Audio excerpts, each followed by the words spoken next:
Hey, church. We're back for another study in the book of Judges. I will be picking up where we left off last week in chapter 7, verse 1. So let's get to it. Chapter 7, verse 1 of Judges. Then Jerubbaal, that is Gideon, and all the people who were with him rose early and encamped beside the spring of Harod. And the camp of Midian was north of them by the hill of Mort in the valley. The Lord said to Gideon, people with you are too many for me to give the Midianites into their hand, lest Israel boast over me, saying, my own hand has saved me. Now therefore, proclaim in the ears of the people, saying, whoever is fearful and trembling, let him return home and hurry away from Mount Gilead. Then 22,000 of the people returned, and 10,000 remained. And the Lord said to Gideon, the people are still too many. Take them down to the water, and I will test them there for you. And any one of whom I say to you, this one shall go with you, shall go with you.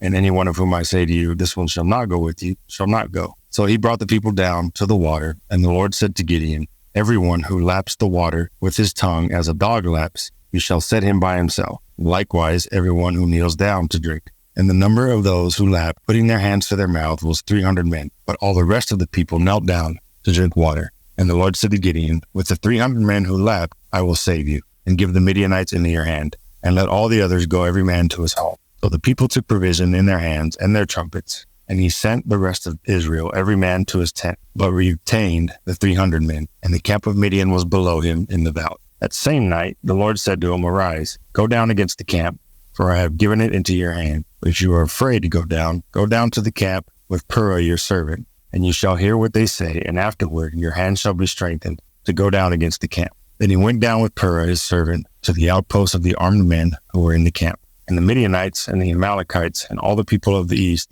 lay along the valley like locusts in abundance, and their camels were without number, as the sand that is on the seashore in abundance. And when Gideon came, behold, a man was telling a dream to his comrade. And he said, behold, I dreamed a dream, and behold, a cake of barley bread trembled into the camp of Midian, and came to the tent and struck it, so that it fell, and turned it upside down, so that the tent lay flat. And his comrade answered, this is no other than the sword of Gideon, the son of Joash, a man of Israel. God has given into his hand Midian and all the camp. As soon as Gideon heard the telling of the dreams and its interpretation, he worshipped, and he returned to the camp of Israel and said, arise, for the Lord has given the host of Midian into your hand.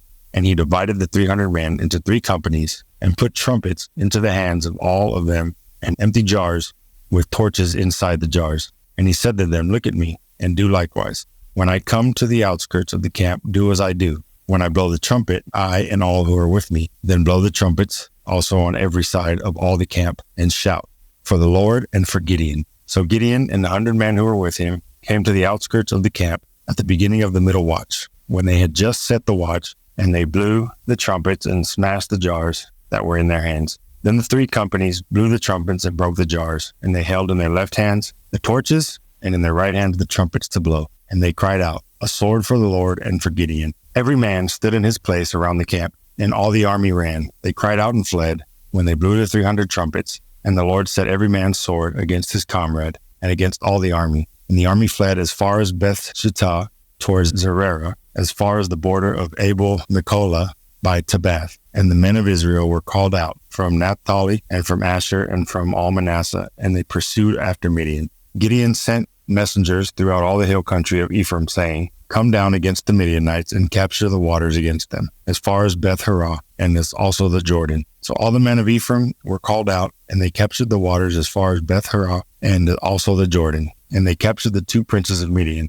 Oreb and Zeb. They killed Oreb at the rock of Oreb, and Zeb they killed at the winepress of Zeb. Then they pursued Midian, and they brought the heads of Oreb and Zeb to Gideon across the Jordan. All right, that's a lot. That was a mouthful there. Plenty to go through. There's so much in this chapter, but we're just going to try and hammer home a couple of things that I hope are beneficial for us. So let's see. Let's get into this. So to start with, Gideon is reintroduced here in chapter 7 as Jerubbaal. The name he got from tearing down his father's altars just basically means let Baal contend. I think we heard that last week as well.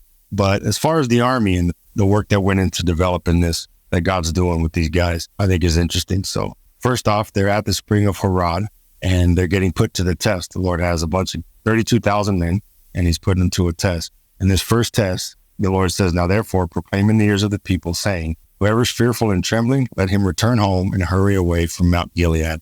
Now, that word trembling is the same root word as the word Harod. So the Lord leads them to a spring of trembling. And there he puts them to the test and says, hey, whoever is fearful and trembling, go home.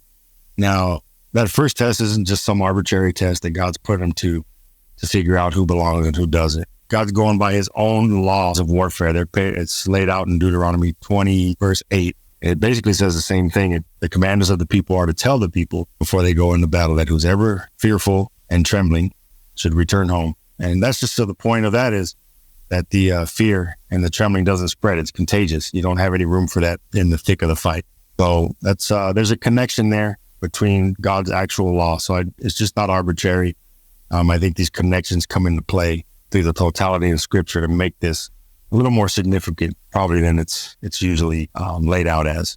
We'll pick that back up later. And then he goes on to the second test that the Lord gives him. And the Lord says, the people are still too many. Take them to the water and I'll test them for you there. And this is where he tests them and says, hey, anyone that laps the water with his tongue, as a dog laps, you shall set him by himself. And likewise, everyone who kneels down to drink. And so the number of those guys who lapped were 300. And that's how Gideon ended up with that 300-man army. But the key thing here is that lapping as a dog laps. The word for dog in Hebrew is Caleb. So if Caleb strikes a chord with you, it most definitely did with them. Caleb, if you recall, when the 12 spies went in to spy out the land, the promised land, 10 came back and gave a bad report. And then Caleb was the first one. It was him and Joshua, but he was the first one to quiet the people down. And he said, let us go up at once and occupy it, for we are well able to occupy it. What God is telling Gideon about these 300 men is, I want men with faith, men who, with the faith of Caleb. It's often been heard or been said anyway that this is a test of guys who are aware, standing up, bringing the water to their mouths, so they're battle ready. They can see around them. They're in a good position standing, and the other guys put their face in the water and they're on their knees. So their position is not very good, and they're taking their eyes off their surrounding. But that's not it at all. That's not it at all. It is a test of faith. And I think as we go on, it proves that fact. That lapping as a dog, and the dog being the same word for Caleb, that no doubt struck a chord with Gideon and these guys. It was a reminder. I'm sure he was a hero of Israel at the time. They're not too far removed from that. But I think that goes to show that the Lord is looking for the same breed of men as Caleb, to keep going with that dog analogy, men who have the faith and the confidence in God and say, let us go. Let's go. It's ours. We're more than able. God had promised, after all, and God here has promised Gideon the victory. So that ultimate sense of what's going to happen is where the faith stands. You have your faith in the promises of God, as Caleb did, as these 300 men have proven through this test. So anyway, to move on, I think we can prove that case. So let's keep going. The number of those who lapped was 300. So the rest of them went home, and then they took their provisions and they took their trumpets, these 300 guys. And that same night, the Lord said to him here in verse 9, arise and go down to the camp, for I've given it into your hand. And if you're afraid, go down to the camp with Purah your servant. You shall hear what they say, and afterward your hand shall be strengthened to go down against the camp. Now, Gideon's constant struggle was with his fear, and God keeps reassuring him, whether it's through a fleece, all these different things that God gives him the confidence to do. But in spite of his fear, he keeps doing what he's supposed to be doing. So there's a, let's give credit where credit is due. Gideon is doing what God has him to do, whether he's afraid or not. And so here's one more confidence booster that the Lord's given him. Take your buddy, go down there, and it's already yours. Just go down there if you're struggling. Let's know what they got to say, and your hand will be strengthened. So he does. And he goes down there and he hears these guys, the Midianites, talking about a dream. The dream goes like this. Behold, I dreamed a dream, and behold, a cake of barley bread tumbled into the camp of Midian and came to the tent and struck it, so that it fell, and turned it upside down, so that the tent lay flat. And his comrade answered, this is no other than the sword of Gideon, the son of Joash, a man of Israel. God has given into his hand Midian and all the camp. So you see Gideon, where the confidence would obviously come from. He shows up, and these guys know him. His reputation precedes him. What reputation? I mean, he has the one of being Jerubbaal, let the God contend with him if that's how it's going to work. If that's not what they understand or what they know of him, then I tend to go with, it might be just conjecture here, but there is an ultimate sense. God has promised him. He's given it into your hand. And there's an ultimate sense that these guys are, through that dream, aware of. They see that, it's over for us. I'm convinced there's always that ultimate sense of what God has already accomplished. And it's just a matter of going in and taking care of the work. to inherit what God has promised us as his people. And then quickly, just as an aside, they got cake of barley bread tumbling into the camp and tearing tents down and flipping it flat and doing whatever else it does. So, just in spite of current dietary plans around here, there's one for bread. There's one for carbs. So we take the win.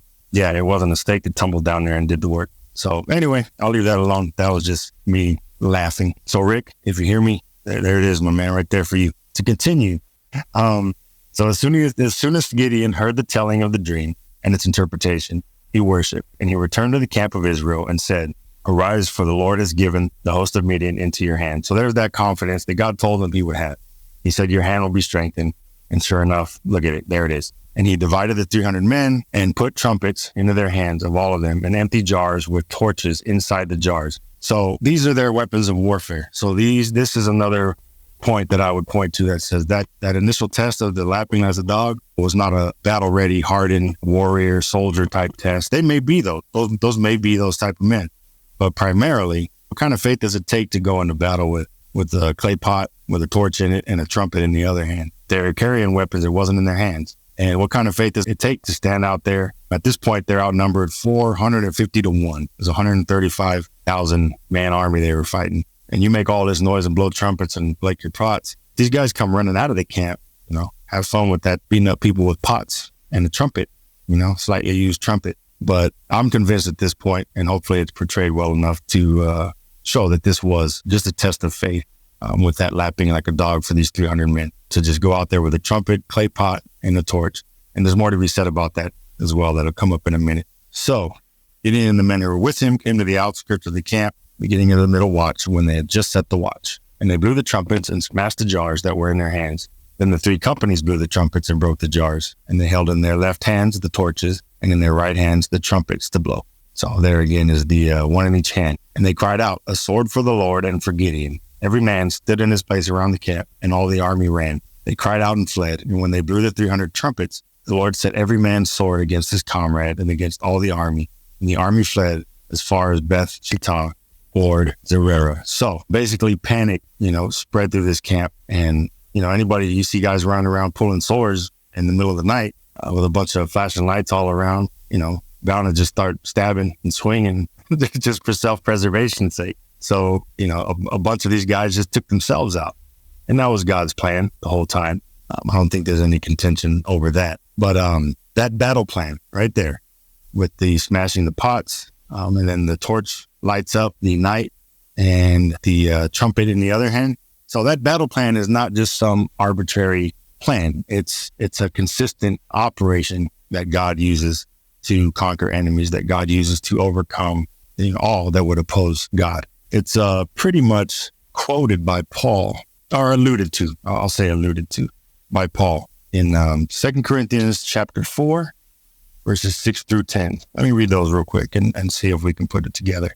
"For God, who said, 'Let light shine out of darkness,' has shone in our hearts to give the light of the knowledge of the glory of God in the face of Jesus Christ. But we have this treasure in jars of clay to show that the surpassing power belongs to God and not to us. We are afflicted in every way, but not crushed, perplexed, but not driven to despair, persecuted, but not forsaken, struck down, but not destroyed, always carrying in the body of death, the death of Jesus, so that the life of Jesus may also be manifested in our bodies." So Paul is storytelling at that point. He's alluding back to that battle where the outnumbered, outmanned, outgunned, or sorted, or whatever it is out there back in those days. But that battle, that victory, Paul's pointing at and saying, that's us.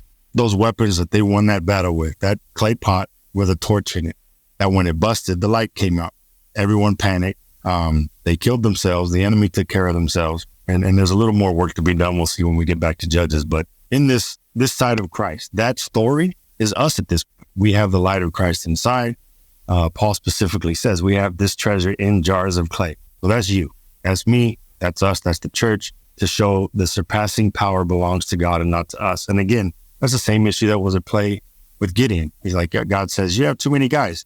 You guys are going to get the credit. You guys are going to take the glory. And it's God's and God's alone. So it's the same concern here, that the reason it's like that, the reason me and you are so frail and we have the light inside us anyway, is to show that the surpassing power belongs to God. and not to us. And then these verses 8 through 10, basically, we are afflicted in every way, but not crushed, perplexed, but not driven to despair, persecuted, but not forsaken, struck down, but not destroyed, always carrying in the body the death of Jesus, so that the life of Jesus may also be manifested in our bodies. So that little tagline of what goes on through the ups and downs, the afflictions, the being crushed, the perplexing things of life, but not despaired, persecuted, but not forsaken. And we carry around the death. That way the light would also be shown.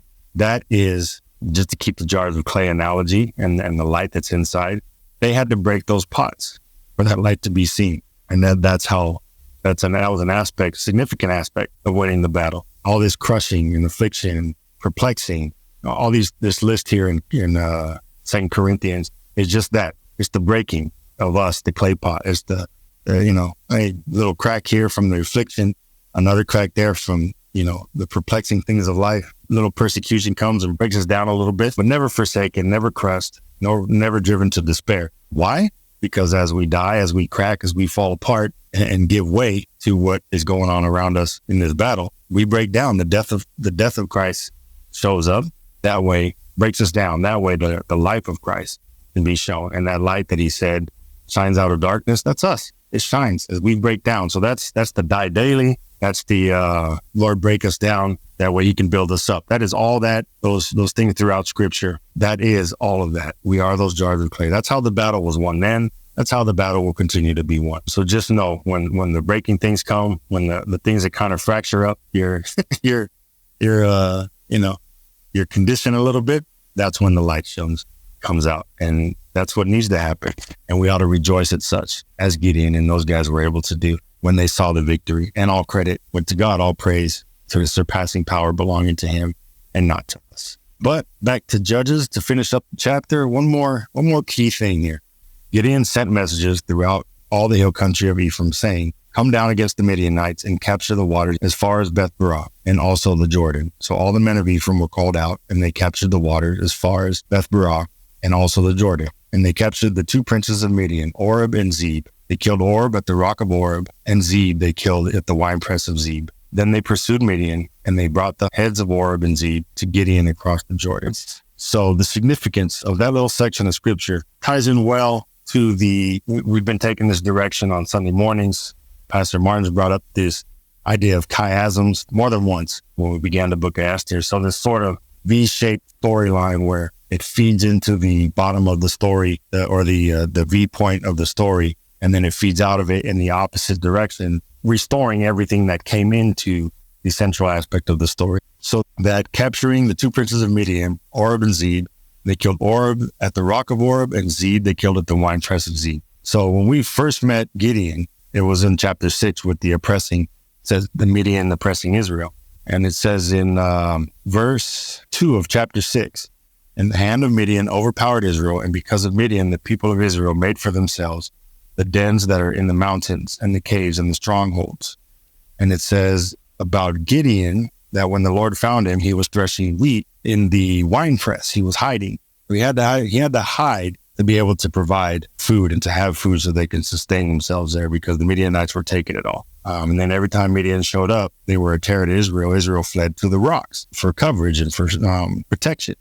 So the significance is that's where they started out. The story leads into Gideon doing his thing with his father's altar. He's get 300 men. They have this battle, and coming out of this battle, they flip it right on its head, like the dream of the tent with the barley bread rolling down. He said it flipped the tent over so that it laid flat. And that's what God does. He flips everything upside down on the enemy. He lays flat the enemies that are in front of us.